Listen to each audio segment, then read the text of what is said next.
Hello everyone. आज ये मैं 2x4 का एक बोर्ड रेडी की हूँ जिसके ऊपर मैं लिपन आर्ट करूँगी। तो सोची कि आप लोगों के साथ थोड़ा मटेरियल के बारे में थोड़ा आपको आइडिया दे दूँ। तो ये लिपन आर्ट के बारे में कुछ हम बात करेंगे। मेरे स्टूडेंटों का सवाल होता है लिपन आर्ट ये कौन सा एरिया का है, क्यों करते हैं इसको। तो उसका आंसर है ये हमारी गुजरात, राजस्थान, कच्छ स्पेशली वहाँ का ट्रेडिशनल आर्ट है जिसको दीवारों पे बनाया जाता था। अभी उसको बोर्ड पे भी बनाने लगे हैं ताकि वो इजी टू ट्रांसपोर्ट। और ये क्यों बनाया जाता था, दीवारों पे मिरर का काम क्यों करते थे। पहली बात तो है राजस्थान, गुजरात का नाम जब आता है तो हमको मालूम हो जाता है कि वो गर्मी एरिया है, वहाँ गर्म एरिया है, तो बहुत गर्मी होता है उधर। तो उसका सल्यूशन था मिट्टी का घर। और मिट्टी का घर खाली नहीं, वो अपने जो छत होता था उसको राउंड करके बनाते थे। घर टोटली राउंड होता है जिसमें खिड़की ना के बराबर होते हैं और दरवाज़ा बहुत छोटे छोटे। तो अगर घर में खिड़की नहीं हो और दरवाज़ा छोटा हो तो नेचुरली अंधेरा ही होगा।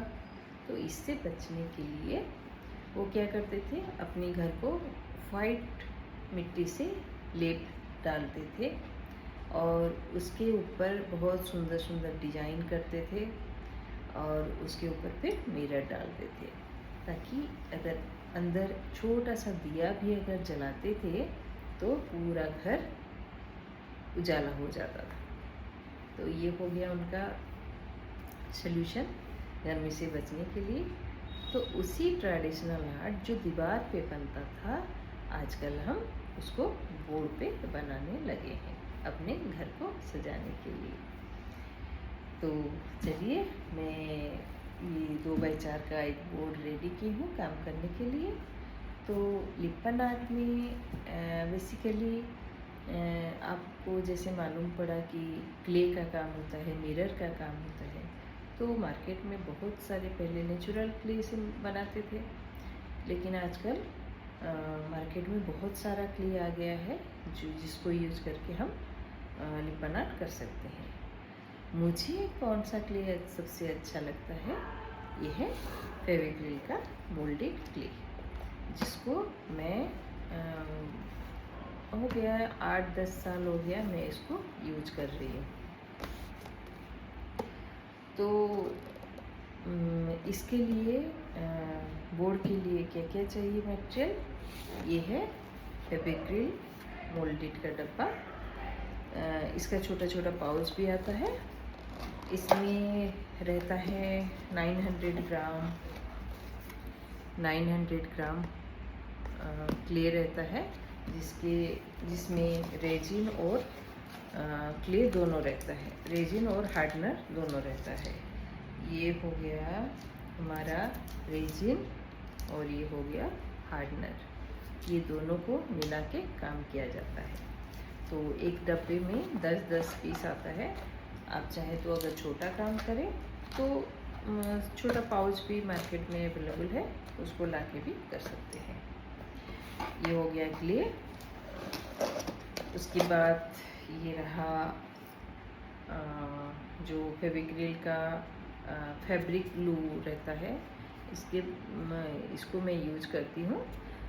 आप नॉर्मल फेविक्रिल का जो ग्लू आता है उसको भी यूज कर सकते हैं।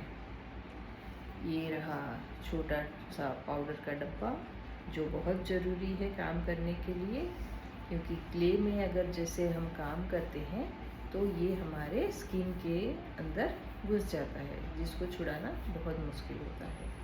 तो ये डालने से काम करने में इजी होगा। ये है छोटा सा स्पॉन्ज।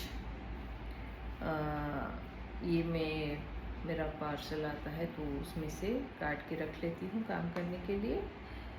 सबसे बेस्ट है आप जो स्कॉच ब्राइट का स्पॉन्ज आता है वो बहुत सुंदर है, देखने के लिए भी और काम करने के लिए भी बहुत अच्छा है। और ये रहा कुछ टूल्स, जब हम काम करते हैं तो उसके ऊपर कुछ डिज़ाइन डालते हैं और कटिंग के लिए भी चाहिए, तो ये कुछ टूल्स हैं जो मार्केट में मिल जाता है।